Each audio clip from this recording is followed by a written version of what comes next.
Hello hi friends, నేను ఈరోజు cabbage curry చేస్తున్నాను ఫ్రెండ్స్. క్యాబేజీ కర్రీ ముందు కుక్కర్ పెట్టుకొని కుక్కర్లో ఆయిల్ వేసుకొని ఆవాలు జీలకర్ర ఎండుమిర్చి తరిగిన ఆనియన్స్ వేసుకొని తర్వాత కరివేపాకు వేసుకొని తర్వాత టమాటా వేసుకోవాలి ఫ్రెండ్స్.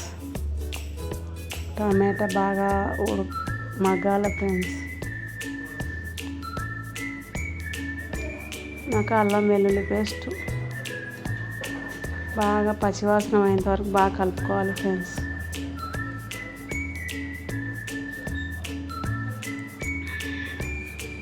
ఇప్పుడు పసుపు, రుచికి తగినంత ఉప్పు వేసుకోవాలి ఫ్రెండ్స్. వేసుకున్న తర్వాత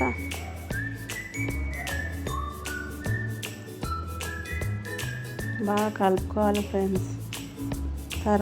తర్వాత శనగ బ్యాళ్ళు ముందుగానే నానబెట్టుకోవాలి ఫ్రెండ్స్. సగం కప్పు ఉంటాయి ఫ్రెండ్స్. సగం కప్పు శనగ బ్యాళ్ళు వేసేసినాను. తర్వాత ఒక అర్ధ కిలో క్యాబేజీ కట్ చేసి కడిగి వేసినాను ఫ్రెండ్స్. అర్ధ కిలో ఉంటుంది.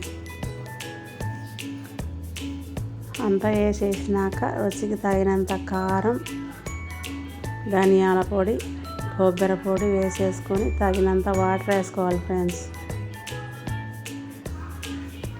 వేసుకొని ధనియాల పొడి, కొబ్బరి అన్నీ వేసిన తర్వాత తగినంత వాటర్ వేయాలి ఫ్రెండ్స్. వాటర్ వేసేసుకొని అంతా కలిసేలా కలపాలి ఫ్రెండ్స్.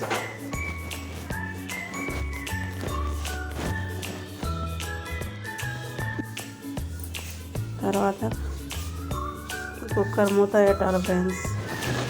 4 విజిల్లు వచ్చేలా దాకా పెట్టుకోవాలి ఫ్రెండ్స్. 4 విజిల్లు రావాలి ఫ్రెండ్స్. 4 విజిల్లు వచ్చిన తర్వాత తీసి చూసుకోవాలి ఫ్రెండ్స్. చూసుకొని ఉడికిందేమో అని చూసుకోవాలి ఫ్రెండ్స్. బాగా ఉడికిపోయింది ఫ్రెండ్స్. రొట్టెలేకి కానీ, అన్నంలోకి కానీ, చపాతీలోకి చాలా సూపర్గా ఉంటుంది ఫ్రెండ్స్. కుక్కర్లో వేయడం వల్ల చాలా టేస్టీగా ఉంటుంది ఫ్రెండ్స్.